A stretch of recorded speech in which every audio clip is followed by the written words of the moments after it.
పొన్నాల లక్ష్మయ్య గారు. సార్ ఈ పొన్నాల అనేది సర్నేమ్ కదా సార్? దేన్ని బేస్ చేసుకోవచ్చు? ఇంటి పేరు, ఫ్యామిలీ తరతరాలుగా వచ్చింది. ఎందుకు వచ్చిందో ఎలా వచ్చిందో నాకైతే తెలీదు. ఎందుకంటే మా కుటుంబంలో మొట్టమొదటి 10వ తరగతి దాటి చదివిన వాడిని నేను, మా అన్నయ్య. అన్నయ్య పేరు ఏం పేరు సార్? వెంకటరామ నరసయ్య. అంటే మా తండ్రి తాతలు, తాతల తాతలు చదువుకున్న వాళ్ళు కాదు, జీతగాళ్ళుగా వ్యవసాయ కార్మికులుగా పనిచేసిన వాళ్ళు. కాబట్టి ఈ పొన్నాలు అనే పదం ఎలా వచ్చిందో వాళ్ళు ఎవరికి చెప్పలేదు, మరి నాకు తెలియదు. అందుకోసం ఉండిపోయింది గురించి అలా ఉండిపోయింది. అలా పొన్నాల లక్ష్మయ్య అనేది ఉండిపోయింది. అంటే పొన్నాల అనేది ఉండిపోయింది, అందులో లక్ష్మయ్య వచ్చాడు ఈ మధ్య. లక్ష్మయ్య అనేది ఎవరికి తెలుసు, కానీ పొన్నాల అంటే ఫెమిలియర్ అనమాట. Familiar name. ఎవరిని అడిగినా పొన్నాల ఎవరు అంటే ఒకటే చెప్తారు, నీటి పారుదల శాఖ మంత్రి. చాలా నేమ్ వచ్చింది ఆ విషయంలో. మధ్య సాంకేతిక పరిజ్ఞానం బాగా ముందడుగు వేస్తున్న నేపథ్యంలో, కమ్యూనికేషన్ వ్యవస్థ మరింత దూసుకుపోతున్న నేపథ్యంలో, ఒక ప్రజాప్రతినిధిగా కీలకమైన శాఖలు ప్రభుత్వ రంగంలో నిర్వహించినందుకు, ఆ తర్వాత బయట చట్టసభల్లో నా వాదం కాదు, పార్టీ వాదాన్ని, పార్టీ పథకాలను, ప్రభుత్వ పనితీరును విడమర్చి చెప్పే అవసరం దొరికిన వాడిగా బహుశా పొన్నాల చాలామందికి తెలిసి ఉంటుంది. అది పొన్నాల లక్ష్మయ్య గారు అంటే తెలుగువారే, అచ్చమైన తెలుగువారే. కానీ తెలుగు కన్నా ఆయన ఇంగ్లీష్లోనే అనర్గళంగా మాట్లాడుతుంటారంటారు, ఎందుకలా?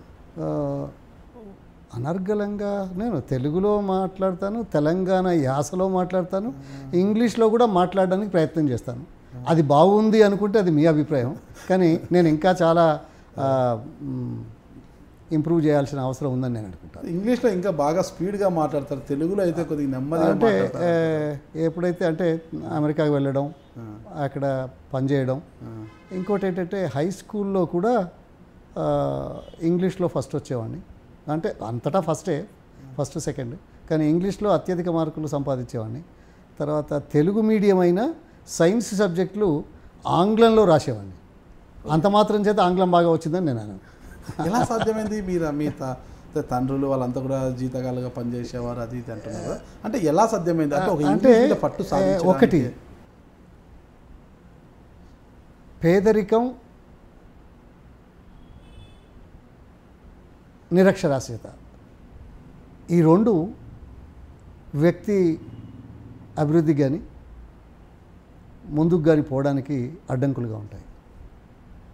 పేదరికం, చదువుకోలేకపోవడం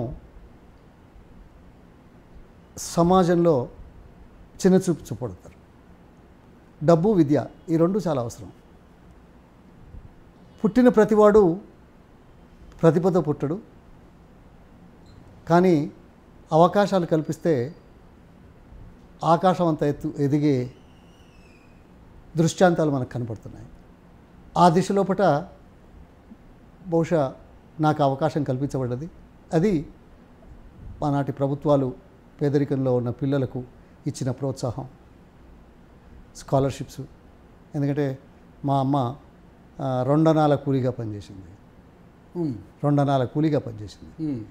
ఒకవైపు పేదరికంలో ఉండాల్సిన అవసరం ఎందుకు వచ్చింది, మిగతా వాళ్ళకి ఎందుకు లేదు అనే ప్రశ్న. రెండవది, చదువుకోకపోతే గత్యంతరం లేదు, సమాజం గుర్తించదు అనేది రెండవ అంశం. ఈ పట్టుదల మీద మనం ఏం తక్కువ అనే పోటీతత్వం కానీ, ఎవరికి తీసిపోము అనే కసితో చదవడం కానీ, లేకుంటే పైకి రావడానికి కానీ కొంత ఊరట కలిగించింది. సామాజిక కోణం అడ్డు రాకూడదు, సామాజిక కోణం ప్రతిభకు ఏనాడు కూడా కొలమానం కాదు అనేది మనసులో బాగా రంగరించి, అవమానాలు, అవహేళనలు ప్రాతిపదికగా, పునాదులుగా సామాజిక కోణం లోపట ఈ కసితో ముందుకు రావాలనే తపన, ఆ పట్టుదల పేదరికం, సామాజిక కోణం ఈ రెండు పునాదులుగా నిలిచాయి కాబట్టే పట్టుదలతో ఈ మాత్రం చదువుకోగలిగాం. తెలుగు మీరు అనర్గళంగా మాట్లాడగలుగుతారు అని ఇప్పుడు మాకు అర్థమైపోయింది. అంటే మీరు చెప్పిన ఇప్పుడు అంశాలు అన్నీ కూడా బాగా మేము కూడా ఆకలింపు చేసుకున్నాం, అర్థమైపోయింది మాకు. భావ వ్యక్తీకరణ ఒకటైతే భావ వ్యక్తీకరణ లోపటి భాష హృదయ స్పందన ఉంటుంది. ఓకే. పేదవాడిగా పడ్డ బాధలు, సామాజిక కోణ అవహేళనలు భాష ద్వారా ప్రకటింపబడతాయని నేను అనుకుంటున్నాను. పొన్నాల లక్ష్మయ్య గారికి సాంకేతిక పరిజ్ఞానమే కాదు పాండిత్యం కూడా ఉందనేసి చెప్పగానే చెబుతున్నారు. దీనికి కారణం ఉంది, దీనికి కూడా కారణం. ఎందుకంటే నేను ఎప్పుడూ ఒకటి ఆలోచిస్తుంటాను, as the thoughts so the mind, as the mind so the person, as the person so the society and the nation అని. అంటే మన ఆలోచనలు ఏ రకంగా ఉంటే ఆ ఆలోచనలకు అనుగుణంగా మన వ్యక్తిత్వాలు రూపుదిద్దుకోబడతాయి. అందులో భాగంగా చిన్నప్పుడే ఏమైంది అంటే, మేము పేదరికం, మా ఊళ్ళో మా టీచర్లకి ఉదయాన్నే పాలు పెరుగు పోసే వాళ్ళ దగ్గర నుంచి వెళ్ళి తీసుకుపోయి వాళ్ళకి అందజేయడం, కొన్ని సందర్భాలలో పాఠశాల ఉపాధ్యాయుల ఇంట్లోనే భోజనాలు చేయడం, మా అమ్మకు తోడుగా ఉండడానికి 3వ తరగతి 4వ తరగతిలో నేను గ్రంథపాలకుడిగా, లైబ్రేరియన్గా ఊళ్ళో ఒక 20-25 మంది యువకులు 10th క్లాస్ చదువుకున్న వాళ్ళు, కొద్దిగా ఫార్వర్డ్ లుకింగ్ పీపుల్ ఎవరైతే ఉన్నారో, మాదొక చారిత్రాత్మకమైన గ్రామం, హిస్టారికల్ గ్రామం, సర్దార్ సర్వాయి పాపడు పుట్టిన ప్రదేశం.